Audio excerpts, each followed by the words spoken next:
Assalamualaikum warahmatullahi wabarakatuh. Alhamdulillahirabbil alamin. Kita masih diberi nikmat yang luar biasa, yaitu nikmat ingin selalu belajar agama. Alhamdulillah, semoga kita dijadikan oleh Allah termasuk orang yang baik. Amin ya rabbal alamin. Kemarin kita sudah menjelaskan bahwasanya wanita haid itu tidak boleh membaca Al-Quran kecuali dia itu sedang belajar, sedang mengajar, atau seorang hafidhah karena takut hafalannya lupa. Maka mereka boleh membaca Al-Quran dengan syarat, ada yang mensyaratkan wajib niatnya bukan membaca Al-Quran, ada juga yang tidak mensyaratkan apapun, yaitu boleh meskipun niatnya membaca Al-Quran. Namun untuk hati-hati, alangkah baiknya bagi wanita yang sedang haid, silahkan membaca Al-Quran kalau takut hafalannya lupa, namun niatnya hanya zikir saja. Dan untuk yang mengulang, yang mengajar atau yang belajar, silahkan tetap membaca Al-Quran dan niatnya pun sama, hanya berzikir atau hanya belajar saja. Jangan diniatkan untuk membaca Al-Quran. Namun di sana ada madhab lain, madhab Imam Malik. Dan ternyata di madhab Imam Malik ini luar biasa, memberikan kemudahan yang luar biasa kepada para penghafal Quran, kepada para pengajar, dan kepada para murid-murid yang sedang belajar. Dalam madhab Imam Malik dikatakan meskipun haid itu boleh menyentuh Al-Quran. Nah, oleh karena itu maka kita hari ini akan membahas bagaimanakah hukumnya wanita haid menyentuh Al-Quran menurut madhab Imam Syafi'i tentunya, karena kita madhab Syafi'iyah. Namun tentunya kita juga akan melihat madhab-madhab lain yang barangkali kondisi dan keadaan kita terdesak, maka kita boleh menggunakan madhab lain asal masih madhab yang empat, yaitu Imam Syafi'i, Imam Hanafi, Imam Maliki, atau Imam Hambali. Kita langsung saja. Aslinya wanita haid menyentuh mushaf itu aslinya tidak boleh, itu haram. Dalilnya apa? Dalam Al-Quran dikatakan la yamassuhu illal mutahharun, tidak boleh ada yang memegang Al-Quran kecuali orang suci. Dan dalam hadis dikatakan la yamassul Quran illa thahir, tidak ada yang berhak memegang Al-Quran kecuali yang sudah suci atau sudah berwudu.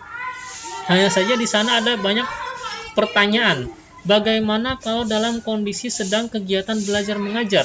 Misalkan dia haid 7 hari atau bahkan 15 hari, tentunya dia akan tertinggal jauh dari teman-temannya. Apalagi yang sedang menghafal Al-Quran di pondok.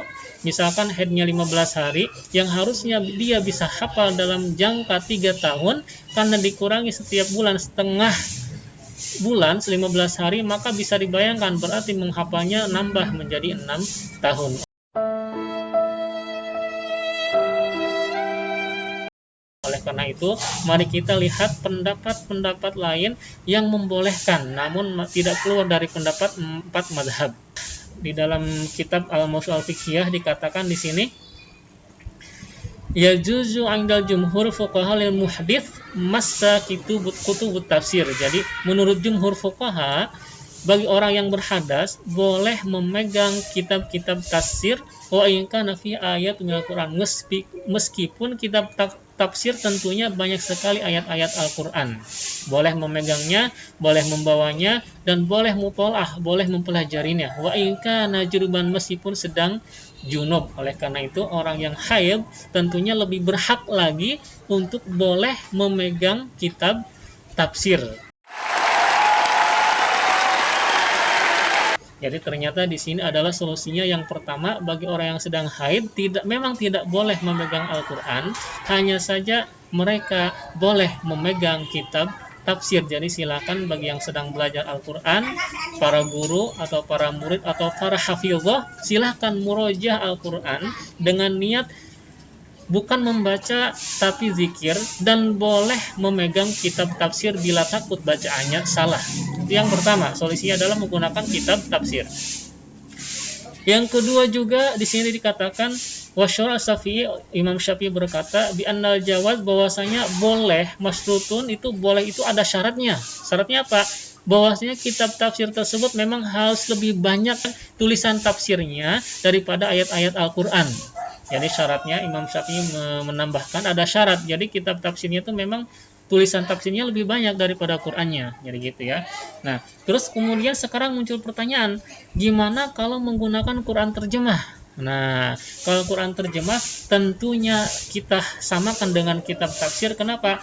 Karena di dalamnya bukan hanya tulisan Quran, namun di dalamnya ada terjemahan, dan terjemahan di sana tentunya bukan terjemahan asli atau original dari Quran, namun terjemahan yang diambilkan biasanya adalah intisari atau makna daripada Al-Quran. Oleh karena itu, bagi wanita yang sedang haid dan takut hafalannya lupa, silakan membaca Al-Quran dengan niat bukan membaca namun zikir, dan boleh memegang kitab tafsir atau terjemahan. Dalam usul fikih juga dikatakan ad-daruratu tubihul mahdurat. Yang kalau lagi madhurat, lagi terdesak, maka membolehkan sesuatu yang dilarang.